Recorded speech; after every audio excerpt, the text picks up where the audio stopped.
Los que mueren por la vida no pueden llamarse muertos. Y a partir de este momento es prohibido llorarlos. Que se callen los redobles en todos los campanarios.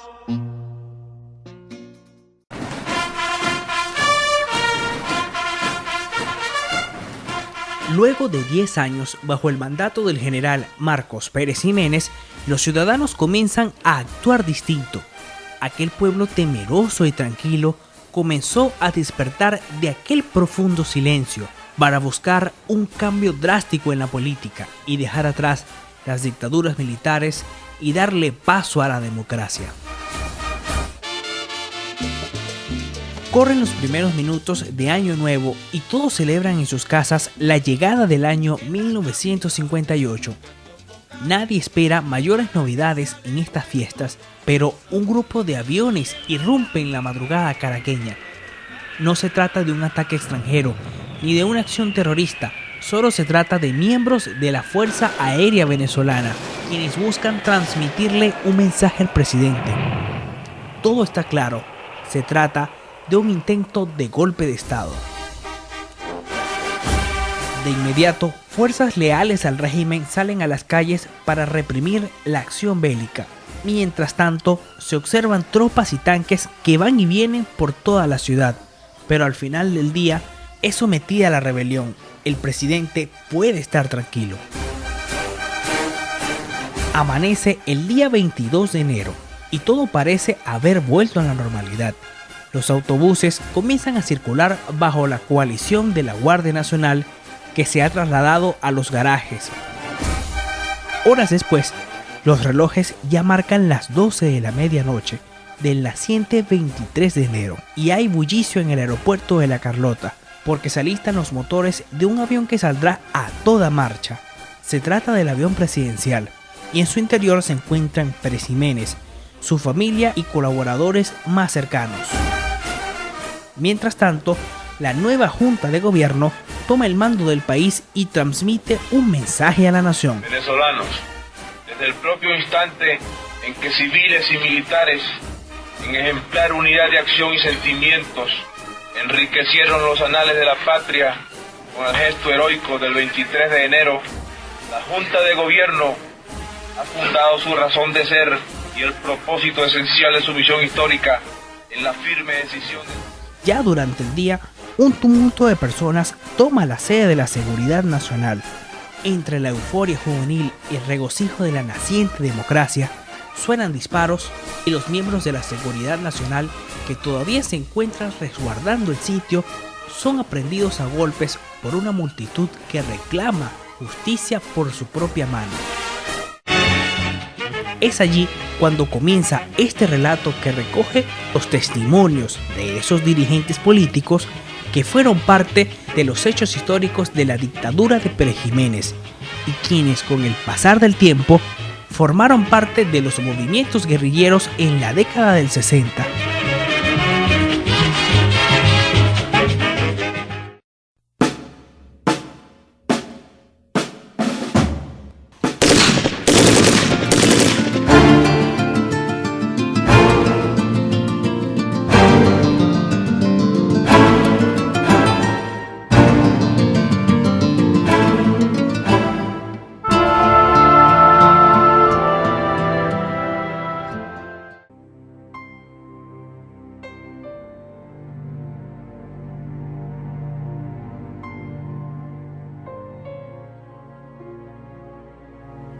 Ante la huida del dictador, el pueblo se mantiene en las calles, mostrando su apoyo a la naciente democracia. Y de inmediato los exilados políticos comienzan a llegar desde todas partes del mundo. Y es allí cuando hacen su entrada triunfal los líderes de las diferentes toldas políticas. Por un lado están Rafael Caldera, Jovito Villalba y Gustavo Machado por COPEI, URD y el Partido Comunista. Pero también hacen su entrada Rómulo Betancourt por Acción Democrática, así como el expresidente Rómulo Gallegos, quien fuera derrocado 10 años antes por la junta militar liderada por Carlos Delgado Chalbaud y Pérez Jiménez.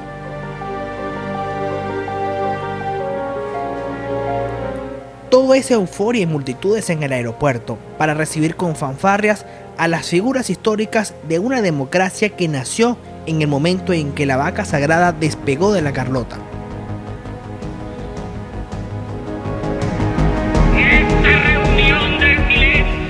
De inmediato se organizan grandes mítines públicos por toda Caracas, donde los mártires y figuras históricas agradecen a los jóvenes que lucharan por derrocar a Pérez Jiménez y, claro, aprovechan para hacer política partidista y captar algunos adeptos hacia sus partidos.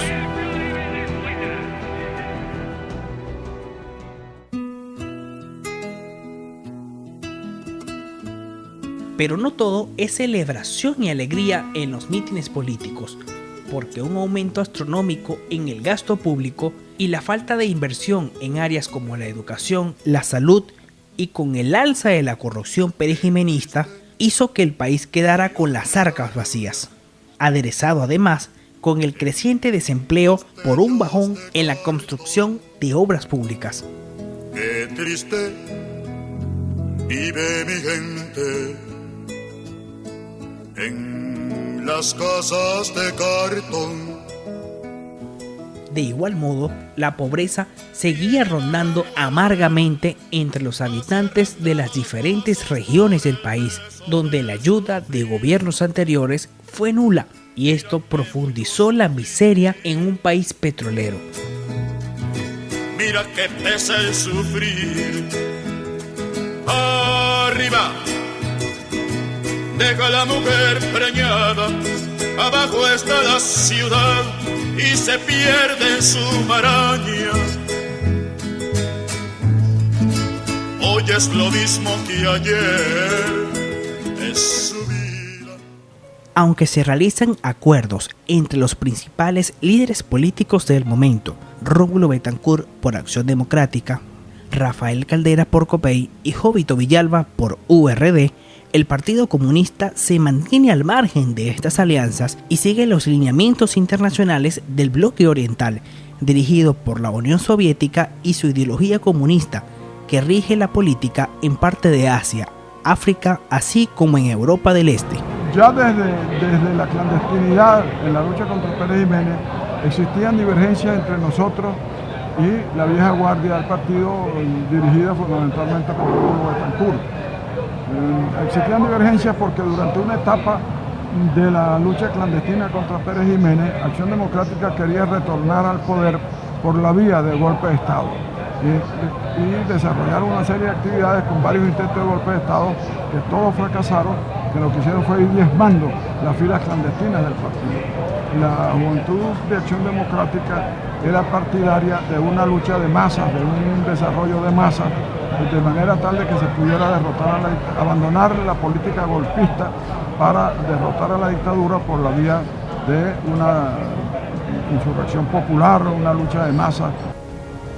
Porque quienes estaban dirigiendo la lucha en contra de Marcos Pérez Jiménez, Moisés Moleiro, Américo Martín, Simón Sáez Mérida, por decirte a algunos de los más conocidos, estando también ellos allí conjuntamente con la gente del Partido Comunista. En el 1958, se nos ofreció una democracia representativa, en la cual solamente íbamos a votar y no teníamos mayor participación. Ahí había un pueblo y apareció con fuerza un planteamiento del Partido Comunista que empezamos a hablar de socialismo. Ya para finales de año se convoca elecciones presidenciales, donde resulta ganador Rómulo Betancourt, pero el partido Acción Democrática está convulsionado, porque en su seno se genera una discusión que llevará a una ruptura entre la juventud adeca, que está ligada a la izquierda marxista, y la vieja guardia liderada por el propio Betancourt, apoyado por otra tendencia que se une a la vieja guardia para expulsar a los jóvenes izquierdistas. Se realiza en Venezuela la transmisión de mando.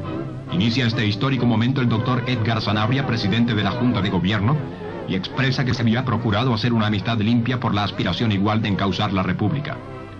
Inmediatamente después de su discurso en presencia de los demás miembros del gobierno colegiado, ministros del despacho ejecutivo y altos jefes de las Fuerzas Armadas, el doctor Raúl Leoni, presidente del Congreso, toma el juramento y coloca la banda insignia al presidente constitucional, señor Rómulo Betancourt.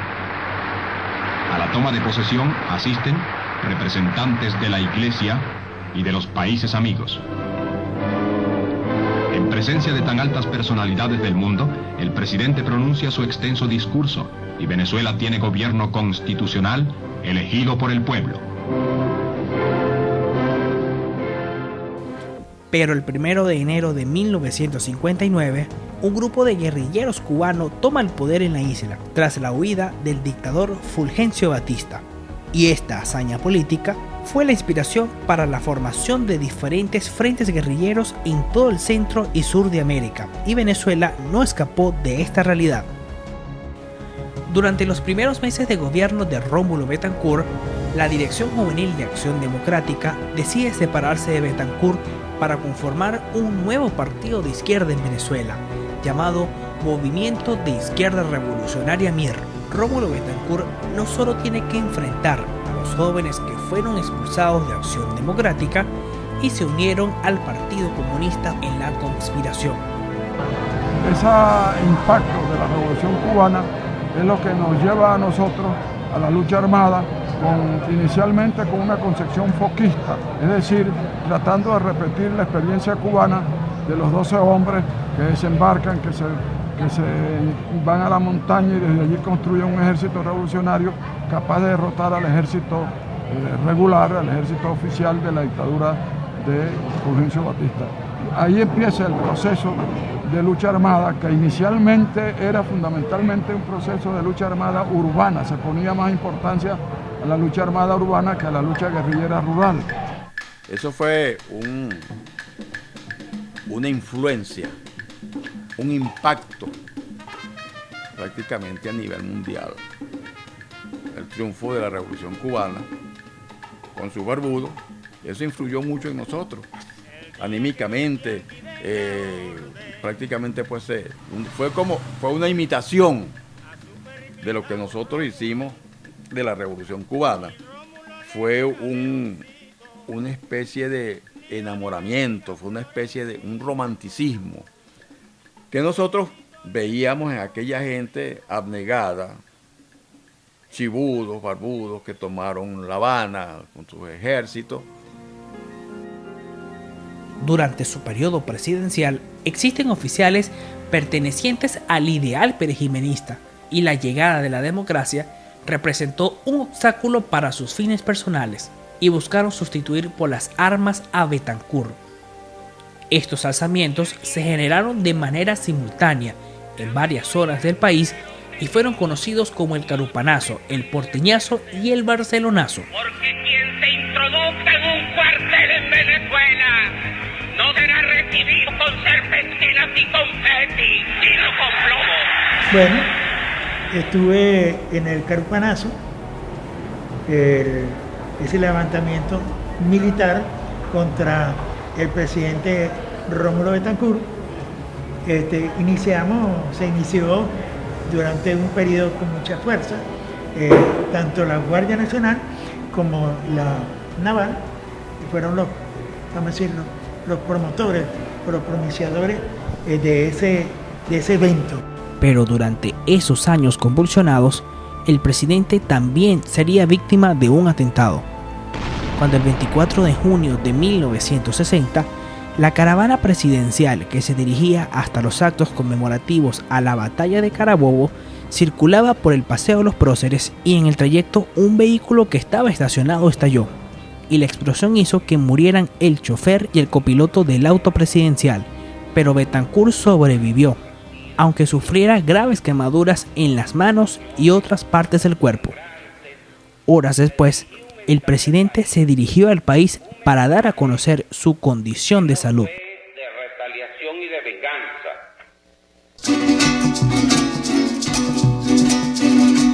otro lado, la guerrilla cambia su viraje táctico a partir de 1962 y comienzan a subir los primeros combatientes a las montañas venezolanas.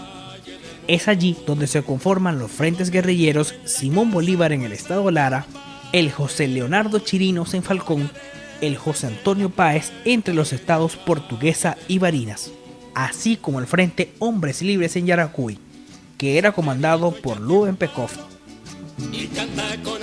De igual forma, al otro lado del país son conformados los frentes Manuel Ponce Rodríguez en el estado Vargas y el Ezequiel Zamora en el Cerro El Bachiller en el estado Miranda, así como el Antonio José de Sucre al oriente del país. Después de los intentos puchistas del Carupanazo y del Porteñazo y del fracaso en el intento de sabotear las elecciones de 1963, donde ganó Raúl Leoni, es cuando entonces tanto en el Partido Comunista como en el MIR se impone la lucha de se impone la tesis de que la lucha debía ser más acentuada en el desarrollo de las guerrillas rurales y no en el desarrollo de las unidades tácticas de combate, que eran las unidades urbanas a través de las cuales se desarrollaba la lucha armada. Ahí se da un viraje total dentro de la lucha, la tesis de la lucha armada en Venezuela. En el caso del MIR, adoptando la tesis maoísta de la guerra prolongada, es decir, poner el acento en el campo para desde el campo rodear a las ciudades. Una tesis que resultó totalmente equivocada y que desde luego tuvo una gran influencia en el fracaso de la lucha armada en Venezuela. Nosotros aplicamos las formas de lucha abierta, las formas de lucha cerrada, las formas de lucha armada, y a mí me tocó luchar en los comités de defensa de los derechos humanos, porque esa era una bandera que era muy necesaria aplicarla, porque teníamos la Constitución y esa Constitución era irrespetada. Un grupo de oficiales de las Fuerzas Armadas fuimos comisionados para ir a la zona occidental del país, específicamente al estado Falcón. Durante ese periodo no llevábamos tropas, simple y llanamente íbamos a hacer un análisis de las corrientes que se estaban generando en la zona de Pueblo Nuevo, de San Luis, Churuguara, todo ese sector donde corrían muchos rumores de que se estaba gestando un movimiento en ese sector. Con la incorporación de estos frentes guerrilleros por el país, estos movimientos comienzan a efectuar sus primeras acciones combativas tras la figura de las Fuerzas Armadas de Liberación Nacional, y el gobierno decide ilegalizar el Partido Comunista y el MIR, pero esto no detuvo que se llevaran a cabo acciones propagandísticas como el secuestro del futbolista argentino Alfredo Di Stéfano en 1963, además de la voladura de algunos oleoductos y puentes. Y entonces paso a formar parte como representante del MIR en FLN, que era, podríamos decir que ese era el aparato político del movimiento subversivo que se estaba dando allí, del movimiento revolucionario que estábamos haciendo. Ahí en el FLN estoy poco tiempo y me pasan a formar parte de la FAL, Fuerzas Armadas de Liberación Nacional, en representación del MIR. Ahí hacíamos trabajos junto con el Partido Comunista. Pero sin embargo allí se presentan algunas pequeñas divergencias entre el Partido Comunista y el MIR, porque teníamos concepciones distintas entre el MIR y el Partido Comunista.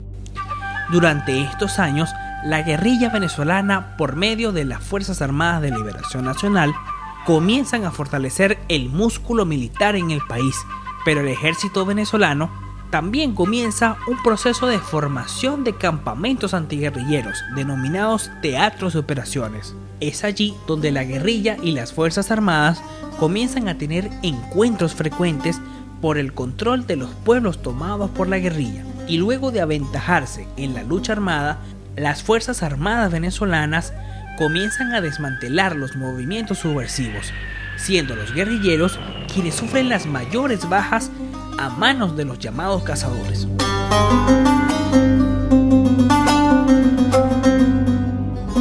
A partir de allí, los guerrilleros comienzan a buscar más apoyo de Fidel Castro en Cuba, quien les presta el apoyo económico, logístico y militar, promocionando el entrenamiento táctico de militantes del Partido Comunista y del MIR para que dirijan los frentes guerrilleros y para llevar a cabo las dos únicas expediciones cubano-venezolanas que llegaron al país.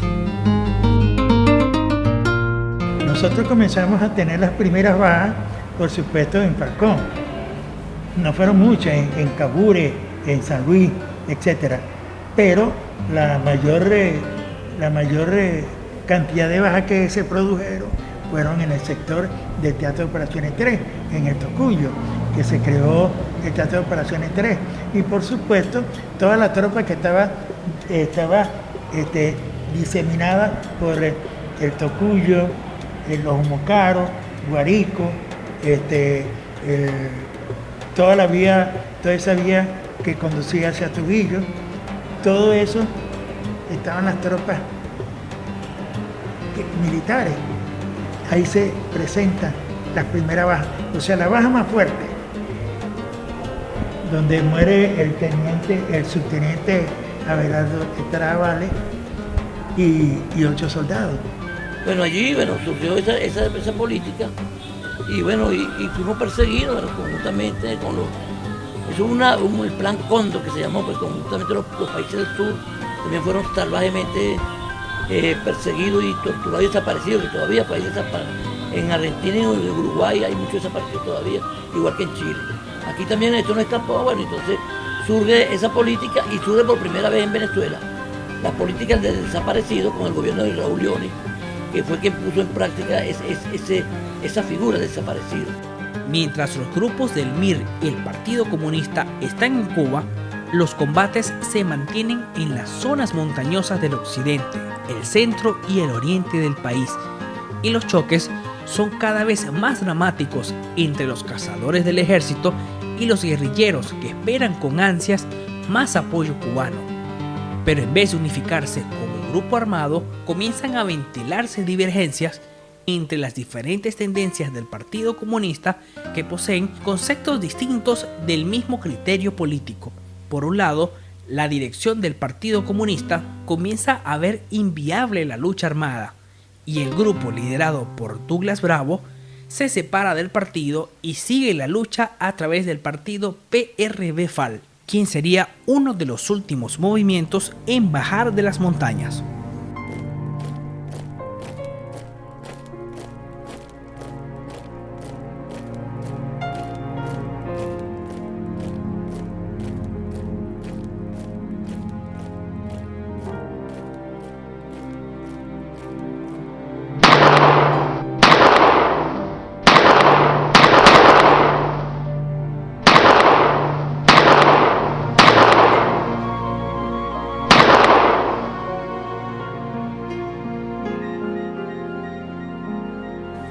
Ya para este momento son asesinados dos de los principales comandantes guerrilleros, Argimiro Gabaldón en el estado Lara, quien muere por un disparo accidental de uno de sus compañeros durante una reunión en la montaña, y la muerte de Fabricio Ojeda, quien fuera capturado en 1966, pero las circunstancias de su repentina muerte aún no están claras.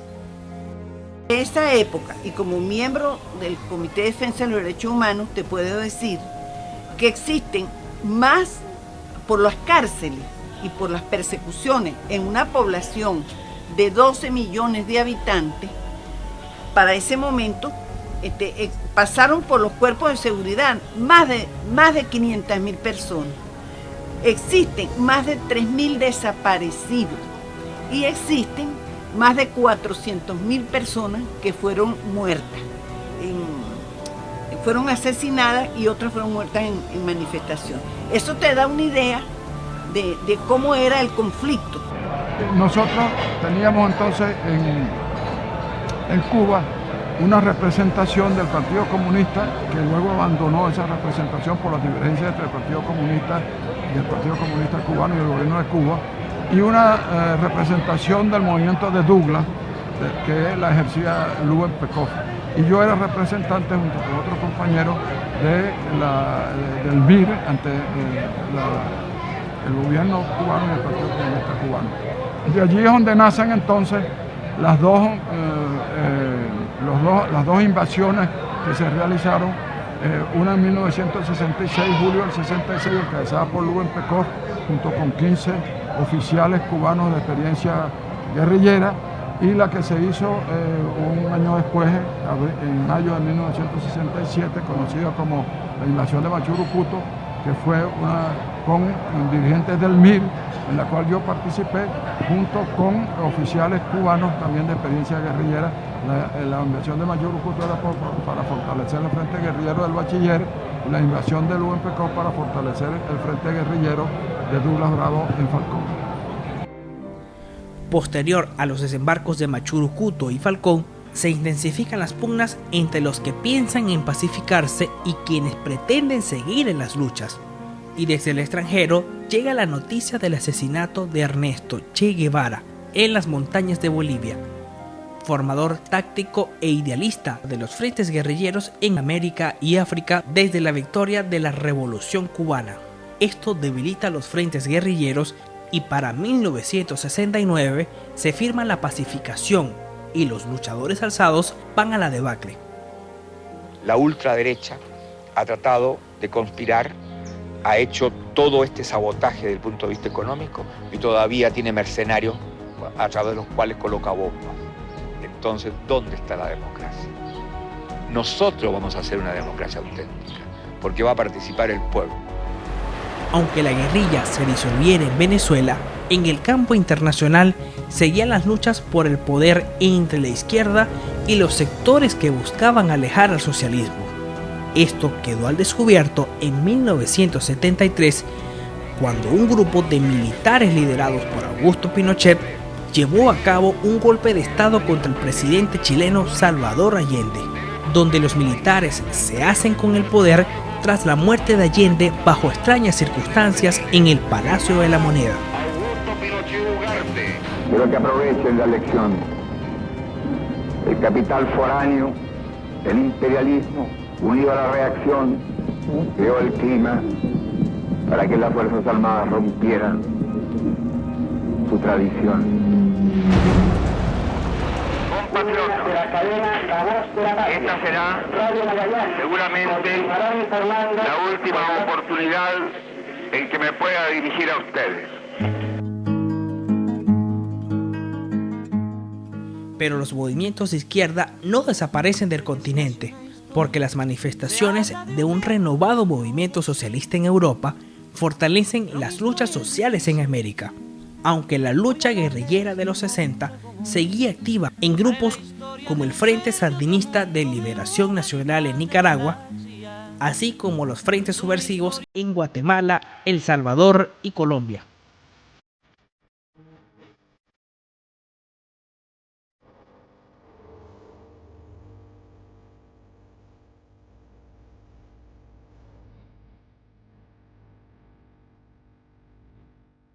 En los días finales del entrenamiento que estábamos recibiendo para la operación de desembarco, Fidel Castro tuvo una conversación con Moisés Moleiro y conmigo, una madrugada de los días finales del mes de abril, donde nos dio a conocer sus divergencias con la Unión Soviética en relación a la lucha revolucionaria en América Latina. Ya desde el 62, cuando Kennedy y Khrushchev hicieron el acuerdo para retirar los cohetes de Cuba, los cohetes nucleares de Cuba, la Unión Soviética se comprometió en esa oportunidad con cesar el apoyo a la lucha revolucionaria en América Latina y trataba de convencer a Cuba de que cambiara la línea de apoyo a la lucha revolucionaria en América Latina. Fidel Castro estaba en desacuerdo con esa tesis de la Unión Soviética y entonces más bien en esa etapa incrementaron su apoyo a la lucha revolucionaria en América Latina, su apoyo en Centroamérica, sobre todo al movimiento sandinista el Frente Sandinista de Liberación Nacional y al Movimiento Guerrillero de Guatemala y de El Salvador, y en América Latina con el apoyo a la lucha revolucionaria en Venezuela, a los frentes guerrilleros de Venezuela.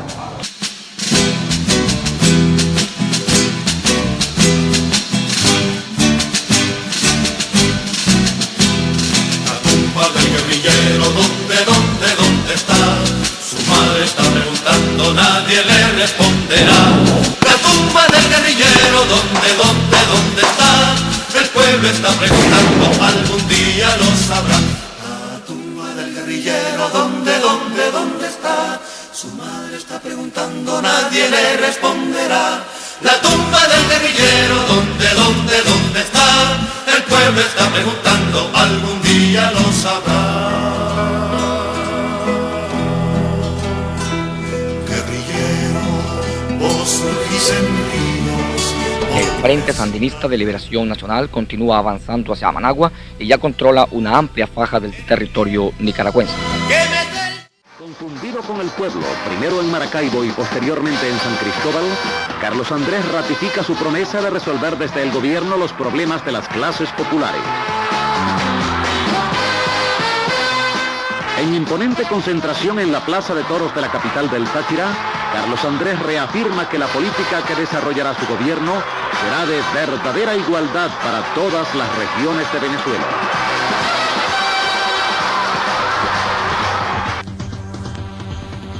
Para mediados de los años 70 y principios de los 80, los partidos de izquierda venezolanos se dispersan en diferentes tendencias, y esto hace que se fomente el bipartidismo entre Acción Democrática y COPEI. La gente del MIR había estado en la guerrilla y había hecho su reflexión política 8 años después de que los sucesos políticos para los cuales se había comprometido en la lucha militar habían sido de un fracaso en el campo militar. Pero esto no amilanaba al MIR para continuar la lucha política. Hay que recordar que el MIR se dividió en plena guerra en la montaña. Del MIR nació Bandera Roja, del MIR nació la Organización de Revolucionarios, que posteriormente la Liga Socialista, y pocos se quedaron en la reconstrucción del MIR, entre los cuales yo fui captado en esa oportunidad por Américo Martín, Moisés Moleiro, Héctor Pérez Marcano, Juan Pablo Soteldo, Rómulo Enrique, estaba por supuesto José Agüero, estaba allí Luis Maldonado, estaba Chucho Betancur, estaba Jesús Caraballo, estaba Lino Martínez. En fin de cuentas, una cantidad de hombres y de mujeres cuyo nivel político e intelectual era extraordinario. El PRFAL, vamos a hablar de una parte de la historia, es el partido motor, pues el que crea las líneas políticas, el que crea la línea política a desarrollar, tanto como el partido, pero nosotros también hablamos de las tres patas, así decíamos, que era un partido, un ejército y un frente amplio. El partido no era el que dirigía la información, lo ideológico, y bueno, y teníamos también en la parte los frentes guerrilleros, y también teníamos el movimiento político de ruptura. Pero eso es todo para esto, como tú me estás preguntando, eso precisamente, eso es un proceso pues donde hubo discusiones internas y muchas discusiones, mucho debate. Nosotros estamos comprometidos precisamente en el año 66, cuando éramos militantes del MIR, luego pasamos a la OR y ya en el 69 éramos militantes del PRFAL y tuvimos la suerte, la oportunidad de recibir a los primeros guerrilleros que estaban bajando a la ciudad como producto de lo que el partido llamó el viraje táctico. El viraje táctico no era más pues que reconocer que había que cambiar de estrategia, que ya no era la lucha armada lo que nos garantizaba el triunfo, sino precisamente ir a las calles. En ese sentido se organizó en Cabima el Congreso Cultural de Cabima 70, donde ya era el inicio del viraje táctico. Así que nosotros pues como militantes del PRB cumplimos esas misiones, luego tuvimos en las escuelas de cuadro en las montañas, luego tuvimos un periodo de 2 años en las montañas de Venezuela, comprometidos siempre con el ideal bolivariano, comprometido con la lucha patriótica de este país. Presento a ustedes el saludo y las congratulaciones del Congreso Nacional, en cuyo nombre voy a proceder a tomarle el juramento de ley.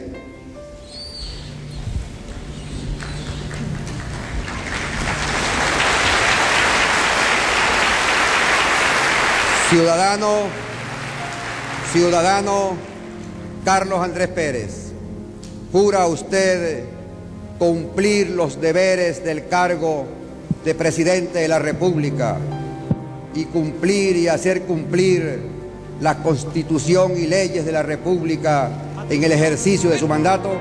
Sí, juro. Tras la juramentación para el segundo gobierno del presidente Carlos Andrés Pérez, el día 27 de febrero de 1989 se llevó a cabo un estallido social denominado el Caracazo, insurrección popular que hizo que todos los sectores políticos prestaran mayor atención a la situación social del país. Pero de estos hechos nacieron nuevas dirigencias que serían los protagonistas de la política en los años 90. Y apenas 2 años después, se realizó un intento de golpe de Estado liderado por un joven militar llamado Hugo Chávez. En esta acción bélica salió a la luz el descontento de un sector de las Fuerzas Armadas con el modelo bipartidista, representado por Acción Democrática y COPEI. Compañeros, lamentablemente, por ahora, los objetivos que nos planteamos no fueron logrados en la ciudad capital. Es decir, nosotros acá en Caracas no logramos controlar el poder. Ustedes lo hicieron muy bien por allá, pero ya es tiempo de evitar más derramamiento de sangre, ya es tiempo de reflexionar y vendrán nuevas situaciones y el país tiene que enrumbarse definitivamente hacia un destino mejor. Así que oigan mi palabra, oigan al comandante Chávez que les lanza este mensaje. Con el fracaso del intento de golpe de Estado del día 4 de febrero, aquel joven teniente coronel que asumió la responsabilidad del hecho se catapultó a la palestra política y en el país se generó un movimiento social donde el pueblo vio la salida a sus problemas por medio de este militar alzado contra el gobierno de Carlos Andrés Pérez. El movimiento bolivariano revolucionario 200 vuelve a la lucha con las banderas populares en alto al encuentro con la victoria definitiva. Después de la gloriosa jornada del 4 de febrero, los hombres y mujeres de Venezuela agotaron todos los medios pacíficos para lograr los cambios improrrogables en la organización y conducción del Estado venezolano. El mundo entero fue testigo de las jornadas creativas y esperanzadas de una población que despertó y tomó conciencia de su fuerza liberadora. Ya basta de tanta ignominia, basta de tanta traición. Para muchos militantes de la vida política fueron sorprendidos. Y lo digo que fueron sorprendidos porque no pudieron captar lo que significó el Caracazo. Y algunos militantes del MIR de estos tiempos terminaron militando en el chavismo. El caso de Lino Martínez, el caso de Rómulo Enrique, el caso de Belkis Gómez, el caso de Rafael Izarra, el caso de María Urbaneja, actual embajadora del gobierno venezolano en el exterior, de Nora Uribe. En fin de cuentas, terminaron allí militando en el chavismo y se habían ligado al movimiento social de esos tiempos y acompañaron a Chávez en esa actividad de campaña. O sea, las fuerzas de izquierda se debilitaron hasta el punto de que constituíamos ya una especie de archipiélago político y se afianzó la política del bipartidismo precisamente por la debilidad de las fuerzas de izquierda que no tenían un proyecto político único, una estrategia única que oponerle al fracaso del bipartidismo. Entonces, al fracaso del bipartidismo se unió el error cometido por las fuerzas de izquierda en el desarrollo de la lucha armada y entonces eso es lo que finalmente crea las condiciones para el advenimiento de Hugo Chávez al poder. Aunque los intentos de golpe de Estado ejecutados por Hugo Chávez y el movimiento bolivariano revolucionario 200 en 1992 fueran fallidos, estos hicieron que le llevaran al poder en 1998 por medio de elecciones, pero este triunfo político sería logrado con el apoyo de aquellos partidos de izquierda como el MAS, el Partido Comunista, el MEP y algunos dirigentes guerrilleros de los años 60 quienes ocuparían cargos claves dentro del gobierno de Chávez. Pero algunos líderes guerrilleros como Héctor Pérez Marcano, Teodoro Pekov y Douglas Bravo decidieron mantenerse al margen del llamado a participar, aunque el gobierno de Hugo Chávez se declara socialista, siendo eje motor de la izquierda en América Latina junto a los hermanos Raúl y Fidel Castro, líderes de la Revolución Cubana. Muchas personas quieren atribuirle a esto es la influencia cubana. No, yo no creo que es así, porque eso es parte de una lucha que se libró en el continente, pero nosotros, como te digo, históricamente hemos mantenido una lucha constantemente contra el dominio, contra el colonizaje. Entonces, Venezuela históricamente ha mantenido ese grado de combatividad. Y bueno, yo digo, bueno, sí, pudo haber incidido en la lucha en algunos jóvenes, estudiantes, universitarios, gente de los campos, obreros, porque es precisamente reconocer, pues, dar el valor que necesita, pues, esa sangre indígena, esa sangre africana, esa sangre europea que llevamos nosotros, esa mezcla. ¿Qué tenemos que hacer en este momento para mantener lo que hemos conquistado? Mire, indudablemente que no estamos viviendo en socialismo, pero estamos hablando de socialismo. Nosotros mismos recuperamos la autoestima. No, los movimientos guerrilleros pasaron de moda. Ya la guerrilla no, imposible. Quien empieza en guerrilla está loco. Ando por ahí, es imposible una guerrilla aquí en Venezuela. Lo demás puedo decirte que la influencia que ha habido entre nosotros es que nosotros tomamos la decisión de participar en la política legal, la política de partido.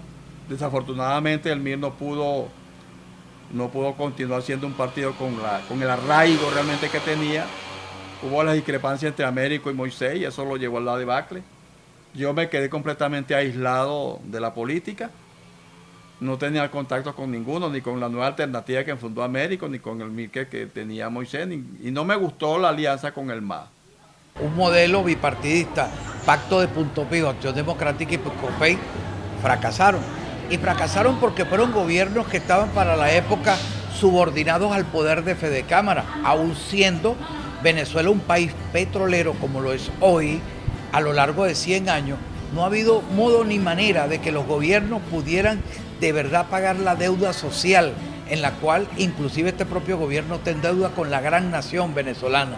Porque siendo Venezuela un país petrolero con muy pocos millones de habitantes, hoy 30, en aquellos tiempos éramos 14 o 15 millones de habitantes, resulta pues que la situación de la salud, la educación, la corrupción, la falta de vivienda, el alto costo de la vida, la inseguridad, los mismitos problemas que Chávez le dijo al país que iba a resolver, hoy están igual o peor.